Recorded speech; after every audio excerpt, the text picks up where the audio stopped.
welcome Reverend Lorina and Pyle.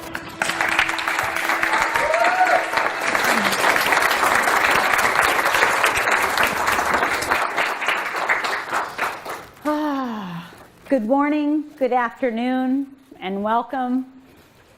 Fasten your seatbelts because here we go. I have focused and I have studied. In the last 2 weeks, I have driven everyone crazy. Probably in my whole life, but short drive. Anyways, you know, today is a very, very special service in April, as we all know. Even those who were not so spiritual seem to cling to April. The crucifixion, the resurrection, the Last Supper. So in the last couple of weeks, you know, I'm a vendor, I deliver coffee, and I put my phone on YouTube, and I have extensively listened to what is the Last Supper. I've listened to all different philosophies, the Judaism, the Christian, and you know, I wrote this very religious ceremony, and here it is.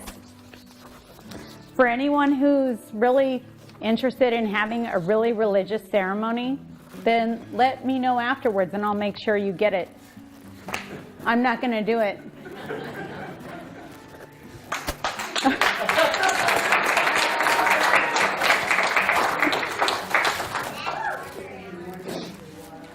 I spent all morning crying, and I have my husband there.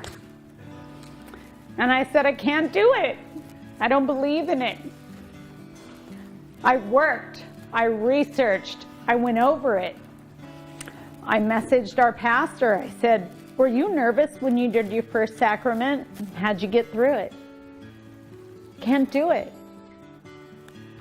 I, like you, clung to something that I was taught, clung to something that I thought I believed in. All I can be is a storyteller. All I can be is a teacher. All I can give you is who I am. All I can give you is my experience. And I, through my experiences, only ask for one thing: that you will take the tools that I give you, the strength that I give you, and use it in your life. Does that sound familiar? Does that sound like Jesus? I don't. She's so sweet. I don't profess to be anything like Jesus, but let me tell you a story. Let me tell you a story. There was this little girl who decided to set up this whole life. And let me tell you, Reverend Doris, you would have been proud. If I would have got a box of crayons, I would have thrown them all over the floor and said, today I'm going to color out of the lines. But there was this little girl, and she was taught about Jesus. And she looked at a picture of Jesus knocking on the door of the gate in the garden. And I knew, that little girl knew, that for some reason, that energy, that Jesus energy, would protect her through all of the shit that she would have to go through. This energy said, wherever I am, darkness is not. That the kingdom of heaven is within. I didn't understand it. All I knew is what this persona, this energy, when I said, in the name of the Lord Jesus, I command all negativity and all evil to leave, it left. And I did it all through my life. And I do it now. And I teach my kids to use that now. And I thought to myself, this is a big part of my sermon today, is I thought, you know, we're old school. All of us older people, we know the whole story. We know about the apostles. We know about Jesus. We know about the persecution. We know about the crucifixion. We know about the resurrection. Do your kids know? Do your nieces and nephews know? What do they know? Do they know what the churches are teaching them? Do they know what the elders are teaching them? Did you teach them how to have a personal relationship with Christ? Did you teach them that if you're ever afraid, if you're ever having bad dreams, that you can call on this energy and who this energy is? Most of all, I think that's the most important. So I said to myself today, if my kids were going to be here, what would I say?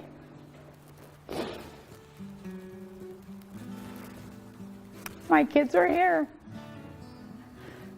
My youngest ones of 8 are here. And you know what I said to my son, John? If I'm going to stand up here, I want to teach you how to be authentic. I don't want to teach you what everyone has taught me. I don't want to teach you what you should know because the church demands it. I want to give you tools. I want you to know who Jesus is. Who is Jesus? Is Jesus this man in a Bible that is amazing and miraculous and wonderful? Absolutely. But let's get down to business. Jesus walked this world 2,000 years ago when life was crazy. Okay? When it was normal to ride around on your horse with a severed head so that you could show people that you're a badass, that if you mess with me, I will kill you. That was normal back then. Okay? I want to teach my kids more. I want to teach them that Jesus was a rebel. Jesus had a complete connection to God. He knew without the veil that he was here for a purpose, and that purpose was to teach you that God is not out here, that God is within, that you can connect with Spirit at any time by honoring, by meditation, by knowing, and most of all, that you can manifest anything that you desire into happening. That not only through manifesting the amazing, wonderful things, you manifest the negative things, like the lack of. Like, I don't know how I'm going to pay my bills. What am I going to do? Well, you'll never have the ability to pay your bills. How about, I know what I want, I see what I want, and I will be able to attract that to me. But Jesus, the Master, was magnificent because it wasn't a philosophy, it wasn't an art. Jesus knew exactly what he was here for and what his purpose was. He was able to heal the sick. He was able to raise the dead. He taught the apostles to do the same. And the Last Supper, how magnificent was that? The Passover feast, a Jewish tradition, a Christian tradition. Two very similar meanings, but yet two complete separate meanings. What an amazing time that must have been. Can you imagine being a guy who's just out fishing or doing whatever and having this guy come along and say, I'm going to change the world. I'm going to teach people that God is not a vengeful, wrathful God, but God exists right here within each and every one of us. That you are the expression of God, that you have the ability to manifest, that you have the ability to create, that you have the ability to forgive, that your world is the world that you create by thinking it so. And it must have been pretty scary back then, because back then you could very easily be killed for your belief systems. But he showed them love. not fear. He showed them how to be loving, to be accepting, to let things go. He did it by symbolism, by parables, by explaining. And now, here we are, another symbolism. We do that by giving the sacrament. Personally, me, if you start to study, or if you have known the philosophy of the Last Supper, I honestly think that the most important part is the washing of the feet. Okay? So he was sitting there with his disciples, and he taught them about eating of the bread, which consists of manifestation and acknowledgement, and the wine, which consists of the knowledge and the connection of you and me as brothers and sisters, that we're all connected.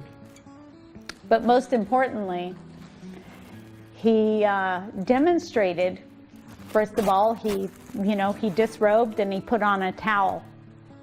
I don't know if all of you know this, but it's, to me, was the most impactful part of the whole Last Supper.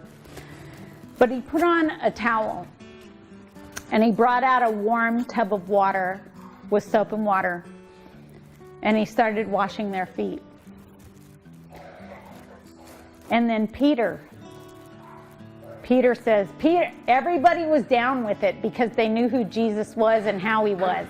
He did everything by example, right? But Peter came in, and Peter goes, you shouldn't be washing my feet. That's what the servants do. And Jesus said, if you do not allow me to wash your feet, then you will have no part of me. I will explain later. So Peter said, okay, wash my hair, wash my body, wash all of me, because I will do whatever it takes to be with you, Lord. And Jesus said, don't be so quick to speak, because 3 times before the rooster crows, you will deny me. How many of you know that story? Now, he had no idea what Jesus was talking about. But those of us who know how the story ends, he denied Jesus 3 times. And this is kind of like the story of our lives, right? And we're going to go, this is why I write everything out, because I go off. And I'm going to go off right now. So I'm going to just warn you ahead of time. As a spiritualist, many times we go off on our own and we deny. And we deny what we truly believe in and who we are, because we may live in fear. And it's easier to say that I am a spiritualist, but yet I follow the Christian teachings.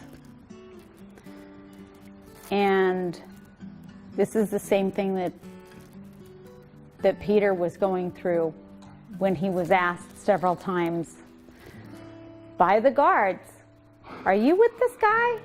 And he's like, oh no, oh, not me. No, I just came here to witness. I just came here to see what's going on. But yet here is one of 12 that walked with him for 3 years, that watched him heal, that watched him raise the dead, that was part of that unbelievable, amazing sense of who you are. But yet in the moment, he feared. He feared that he would also face crucifixion. He also feared that he would face prejudice. And I had a lot of difficulty with this morning, because I felt the same thing. And I felt, we're a non-denominational church, but yet we're doing a very Christian service. And why? Because I'm afraid of offending someone. And I said that to my son Nohayan, and my husband said to me, that's I, like most of you, even in my younger spiritual years, really honored Easter. I'd screw up all year long, but on Easter, I'd pick up that Bible and say, we got this. You know, why do I come to communion? Do I come to get acceptance of my sins? What is sin? This is why it was so important to have part of that as my prayer. This is what Jesus taught. If you really want to get into the meat of it and what Jesus taught and what we're supposed to be doing, is you need to be accountable for everything that you do each day. There is not a man on the other side that sits there with a gavel and a book and says, oh, you did this and you did this and you did this. I'm sorry, you need to go back and do it again because you failed. Do you not understand that every failure that you have, every triumph you have, every win you have happens right here, right now? Do you not know that everything you do, you can change? I had a wise man, my husband, who told me, you cannot change the past. You may not like the past, and you may have done the very best with what you had at that time. How many of you have done the very best with what you had at the time in your past? How many of you have things that you can't be proud of? Okay, some hands went like this. Now, most importantly, how many of you have changed that? How many of you are aware of that? Did you learn from it? Then how could it not be perfect? Now, are you taking those experiences and not shoving them down someone else's throat, but allowing yourself to be an example and a witness and moving it forward and paying it forward and giving those experiences to someone else? The difference between us and Jesus is our veil is heavy. We may not be privy to our past lives. We may not be privy to what's going to happen beyond this. But that's the beauty of it, because it makes us truly experience who we are and what we're going through. I don't want to leave today and have you think that Jesus was this majestic servant who we have to follow suit in. The Jesus that I know is the Jesus who was the most amazing teacher that walked this earth, that I'm connected to. It's an energy that you can bring in right here, right now. Because the most amazing lesson that Jesus taught is there is no such thing as death, and life always continues. And he went through a hell of a sacrifice to be able to prove that to all of us. And we know it. I have an amazing student that I love that was born very Orthodox and raised in an Orthodox Jewish community. And she came to my classes, and 3 months in, she goes, I don't know what I'm doing here. I'm Jewish. And I said, well, I know what you're doing here. You were brought here to learn. And she has no idea about the Jesus teachings.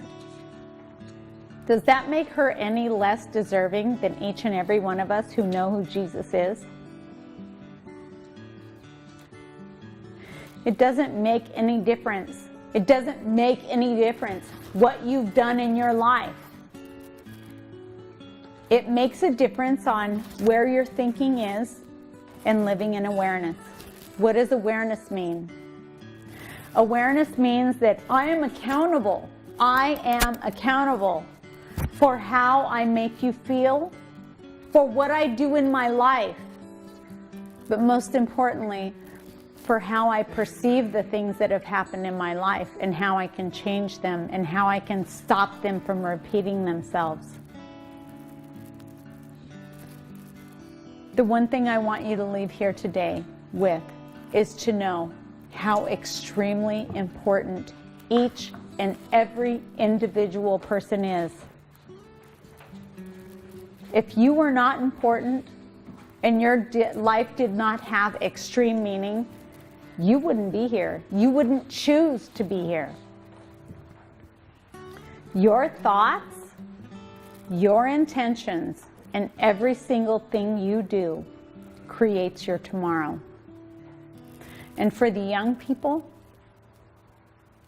I want you to leave here saying, I am amazing, I am beautiful, I am strong, and I am the creator of my future. For all of us, I don't want to say older, I'll just say, for all of us authentic people, I know who I am. I know that my past has meaning. I know that every single thing that has ever happened to me has a great meaning and a very big impact on my tomorrow. That there is no such thing as sin. They're called experiences. I don't have to ask anyone for forgiveness in a sense that the religion has made it to be, but I do need to ask forgiveness of myself. And how can I change my tomorrow? And how can I be better to myself? And how can I be better to those that are in my past? Start now. Start changing your outlook. Be responsible for who you are. Did somebody leave you because you weren't enough? No. Somebody left you because they were busy looking for something else. Was I abandoned? No. I am perfect the way I am. That person left because they didn't have enough. Am I not perfect the way I am?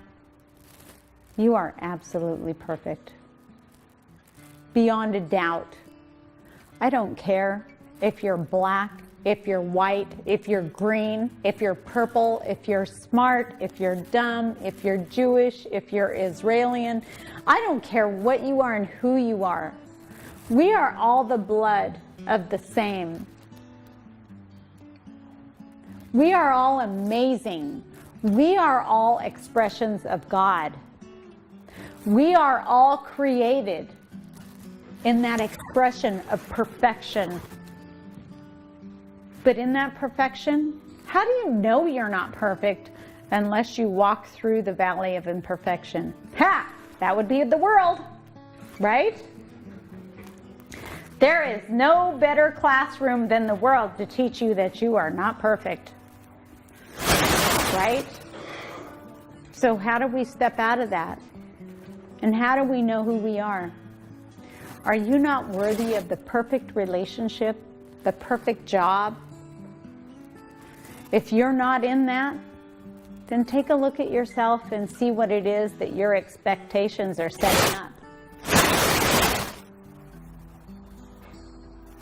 I had no intention and no plans once I stepped in here this morning to deliver that which had to be delivered. 2 weeks of wasted time that I thought had to be the perfect sermon. Today was more difficult to plan than a funeral. And I'm not even playing with you. I didn't know how to step up here and give you what I had to give you from my heart because I thought I had to color within the lines. I had Joe yelling at me, my guide, my teacher.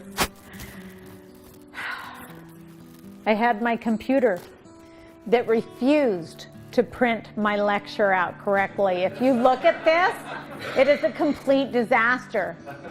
I asked my husband to print it out twice. It never worked. If you cry before you're supposed to lecture, because you think you're doing something wrong. That was my intuition saying you have to do something right.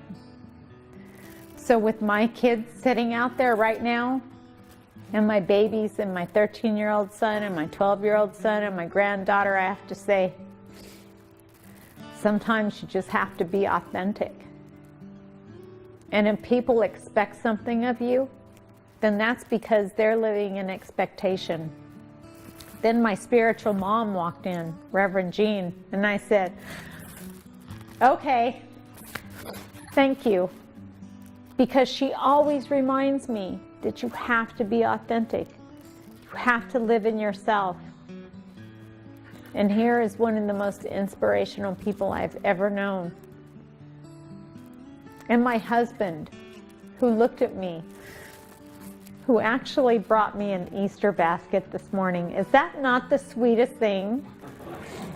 I'm like, make my day even harder, thank you. Because when I was a kid, I didn't get those things. There was a lot of things that led me to this moment. And then Phineas texts me this random message. Should I bring frankincense? I'm like, you better bring the wheelbarrow.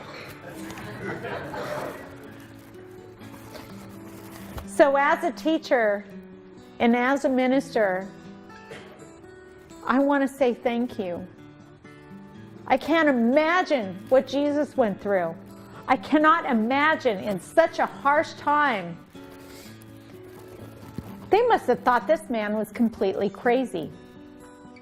He brought all these perceptions that the kingdom of heaven is within, and that God is not something that you seek outside of yourself, but it's right here.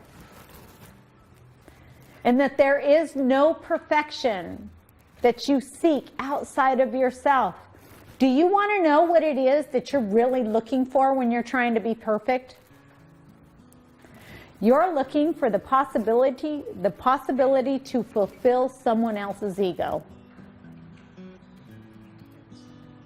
You are looking to fulfill someone else's expectations. And if it doesn't feel right, then it's not right.